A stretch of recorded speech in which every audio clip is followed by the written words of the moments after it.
नमस्कार, आप देख रहे हैं जम्मू परिवर्तन और मैं हूं विकास मन्हास। तो अभी हम क्लॉक टावर के पास हैं और वहां पर जो है ARTO डोडा द्वारा जो है नाका भी लगाया गया है और इस नाके में जो है बहुत सारी गाड़ियों को जो है सीज भी किया गया है जिनके पास कागज नहीं है या फिर किसी के पास जो है ड्राइविंग लाइसेंस नहीं है।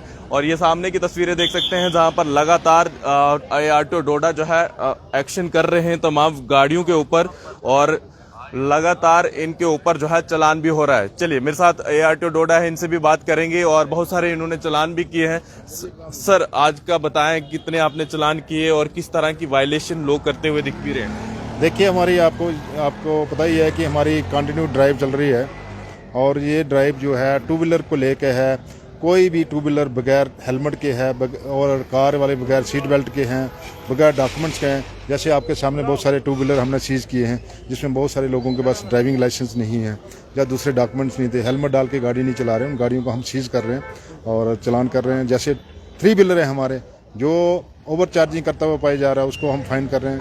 तो ये सारी चीज़ें इन्फोर्स कर रहे हैं ताकि जहाँ पर एक डिसिप्लिन आए ट्रैफिक मैनेजमेंट पे और लोग सभी कानून का जो पालन करें, जितने भी ट्रैफिक के हमारे सेफ्टी नाम है उनको फॉलो करें। आपने कहा सर मतलब कि बहुत सारे लोग जो है ओवरचार्ज कर रहे हैं और ट्रैफिक का वायलेशन, कुछ ऐसे भी लोग पाए जाते हैं जिनके पास ड्राइविंग लाइसेंस नहीं होता है, मतलब 16-17 साल के या 15 साल के बच्चों को जो है परिवार ने जो है अपनी गाड़ियां दे दी है। क्या उनके परिवार के ऊपर भी कोई एक्शन होगा? क्योंकि ऐसे जैसे जिनके कागज नहीं है और अगर कोई हादसे का शिकार हो जाता है तो मुझे लगता है कि ये आपके लिए भी बहुत मुश्किल होता होगा फिर। बिल्कुल सही बात है। देखिए, हम तो हमेशा रहते हैं कटघरे में कि ये इन्फोर्सिंग एजेंसी है, लेकिन जो इंडिविजुअल शहरी जो है उसका भी एक फ़र्ज बनता है कि अपने बेटे को अंडरेज है उसको गाड़ी ना दें।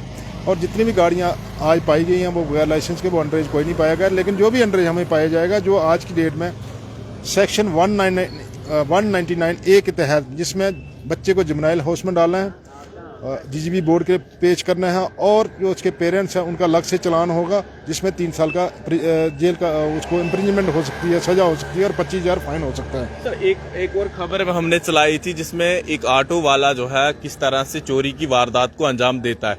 क्या आपको लगता है कि इस तरह की जो वायलेशन करते हैं, क्योंकि पब्लिक प्लेस में मुझे लगता है ऐसे जैसे लोगों के ऊपर पैसे लगा देना चाहिए ताकि लोग जो है सुरक्षित हो सके, क्योंकि एक किसी बुजुर्ग को बिठा दिया उसके बाद उसकी चोरी कर दिया, मतलब इस तरह की चीजें, क्या ऐसा भी कोई प्रावधान होता है? मतलब इस तरह का केस आपके पास पहुंचता है तो क्या करना चाहिए?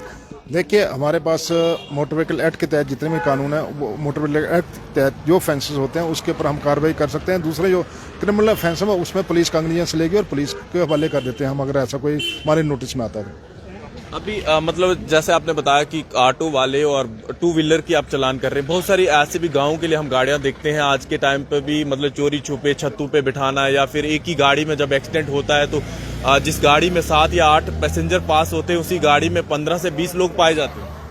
आपका बिल्कुल दुरुस्त कहना है कि बहुत सारी जगहों पर चोरी छुपे जो ओवरलोडिंग करते हैं उसके ऊपर भी हमारी डिफरेंट एजेंसी जैसे ट्रैफिक पुलिस है, मोटर व्हीकल डिपार्टमेंट है, हर जितनी भी मैन पावर हमारे पास है हम पूरी डेडिकेटली काम करते हैं। लेकिन एरिया इतना स्कैटर्ड है, इतना वास्ट है कि हर जगह पर पहुंचा नहीं जाता। इसलिए मेरी जितने भी ऑपरेटर्स हैं उनसे भी यही अपील है कि जितने भी कानून हैं, जितनी सीटिंग कैपेसिटी है उतने पैसेंजर उठाएं और अपने जितने डॉक्यूमेंट्स हैं उनको वैलिड हमेशा रिन्यू करवा के रखें। जितने टैक्सेस हैं, फिटर्स है, इंश्योरेंस है, वो हमेशा अपने साथ रखें और ड्राइविंग लाइसेंस, जो वैलिड ड्राइविंग लाइसेंस गाड़ी को चलाने के वो होना चाहिए हर ऑपरेटर के पास। कहा कि ये आप हर जगह नहीं पहुंच सकते और ये सही भी बात है, ये पुलिस की भी जिम्मेवारी बनती है या फिर अलग ट्रैफिक जो भी लोग हैं उन तमाम लोगों की जिम्मेवारी बनती है कि हम जो है जगह जगह पर इस तरह के नाके लगाएं और इन जैसे हादसों को भी बचाया जा सके और साथ में इस तरह से भी अवेयर किया जाए लोगों को कि इंश्योरेंस या बहुत सारे डॉक्यूमेंट, क्योंकि कभी ऐसा हादसा हो जाता है तो फिर परिवार को रोना पड़ता है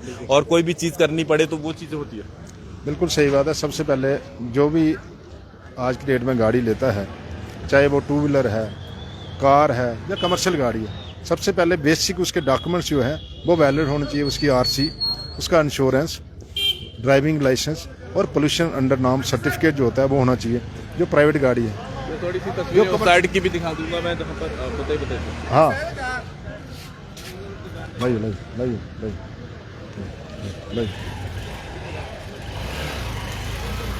तो जो कमर्शियल गाड़ी है उसमें आपकी फिटनेस होनी चाहिए, इंश्योरेंस होना चाहिए, जो परमिट जिसकी गाड़ी को चाहिए उसका परमिट वैलिड होना चाहिए, सारे डॉक्यूमेंट्स होने चाहिए।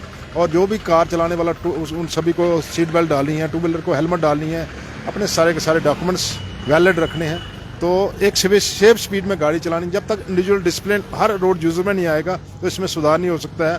और कोई भी विभाग किसी निज़ाम को ठीक नहीं कर सकता जब कलेक्टिव सारी सोसाइटी, सारे टार्च बेयर, इसमें स्टेक होल्डर जो सारे अपना बड़ा रोल अदा करें। जो रोड यूज़र है वो सही डायरेक्शन में रोड पर चलेगा, सही तरीके से सेफ स्पीड में चलेगा, सारे कानून का पालन करेगा तो इसमें सुधार हो सकता है। एक और चीज़ पूछना चाहूँगा सर, बहुत सारे बुद्धिजीवी ऐसे भी कहते हैं कि मतलब कभी हफ्ते में या महीने में एक बार चालान होता है तो इस वजह से लोग जो है पालन भी नहीं करते हैं इन सब चीज़ों का। हमारा कहना नहीं है, ठीक है अगर आप आज यहाँ पर लगा रहे हैं कल कहीं और लगा रहे होंगे, क्योंकि हम हर जगह हम भी नहीं पहुँचते या बहुत सारी चीज़ें होती है। क्या आपको क्या चीज़ें अभी जो है लगती है कि आपके पास भी कमियाँ हैं या फिर बहुत सारी कमियाँ जो है एडमिनिस्ट्रेशन के पास भी है? बिल्कुल सही बात है। खासकर जितनी इन्फोर्समेंट मैन पावर हमें चाहिए उतनी मैन पावर हमारे पास नहीं है, इतना इंफ्रास्ट्रक्चर नहीं है। लेकिन उसके बावजूद मैं आपको बताऊं कि इसी साल ही हमने 30 लाख फाइन इम्पोज कर चुके हैं पेनल्टी, जो चेकिंग के दौरान 30 लाख पेनल्टी इसी टाउन से, इसी डिस्ट्रिक्ट से हमने इम्पोज की है। पुलिस ने कितनी की है, ट्रैफिक ने कितनी की है, और बहुत सारे चलान 1000 के करीब। साल खत्म होने को अभी नहीं, अभी तो अप्रैल मई जून जुलाई अगस्त, हाँ बहुत बाकी है। तो अभी 30 लाख फाइन हमने इम्पोज किया है इन्हीं ट्रैफिक वायलेटर्स को। तो हम डिफरेंट रूट्स के ऊपर जहाँ हम हर नूक एंड कॉर्नर में हम जाने की कोशिश करते हैं, लेकिन रेगुलरली एक रूट के ऊपर नहीं रह सकते, रेगुलरली टाउन में नहीं रह सकते, रेगुलरली कहीं नेशनल हाईवे के ऊपर हैं, कहीं से कंप्लेन आ रही किसी रूट को, उसको अटेंड करना पड़ता है। बाकी पब्लिक डीलिंग बहुत है, आपको पता है ऑफिस में बहुत सारे दूसरे काम अलाइड काम है। सर आपने कहा कि 33 लाख रुपए आप यहाँ से कलेक्ट कर चुके हैं टैक्स, लेकिन अफसोस मुझे तब होता है जब मैं देखता हूँ कि प्राइवेट कॉम्प्लेक्स में अभी भी आपका ऑफिस है। बड़ा अजीब सा लगता है, एक मोटर व्हीकल डिपार्टमेंट जो इतना टैक्स कलेक्ट करके गवर्नमेंट को दे रहा है, मुझे लगता है उसी 33 लाख में आपकी सही तरीके से एक बिल्डिंग बन जाती और इतने सही तरीके से इंसान अपनी कुर्सी पे भी बैठता है, क्योंकि बड़ा अच्छा लगता है किसी ऑफिस में बैठना। फिर आपका दुरुस्त कहना है कि अभी जब से हमारा ऑफिस खुला है जहाँ पर, तब से हम एक प्राइवेट बिल्डिंग में हैं। पहले दूसरी जगह थे, अब दूसरी जगह शिफ्ट किया है, लेकिन काफ़ी सारा प्रॉब्लम रहती है प्राइवेट बिल्डिंग में, प्रॉपर तरीके से फंक्शनिंग नहीं हो पाती है। और हमारे जैसे हमारा ड्राइविंग टेस्ट ट्रैक भी हमारे पास नहीं है, और हमें जहाँ से 35 किलोमीटर दूर भद्रवाह में बस स्टैंड में जाना पड़ता है ड्राइविंग टेस्ट लेने के लिए वीकली। तो कमियाँ तो हैं, अभी उस लेवल तक हमारे पास इंफ्रास्ट्रक्चर नहीं है, लेकिन जितना भी हमारे पास मैन पावर है, इंफ्रास्ट्रक्चर है, we try to do our best. हाल ही में गवर्नर भी यहाँ पर आए थे, क्या इस तरह का आपने भी उनके सामने कोई चीज़ें रखी कि हम अभी भी प्राइवेट कॉम्प्लेक्स में बैठे हुए हैं? नहीं, हमने वो एक जगह जो आइडेंटिफाई की है उसका हमने प्रेजेंटेशन में पेश किया था डीसी साहब ने।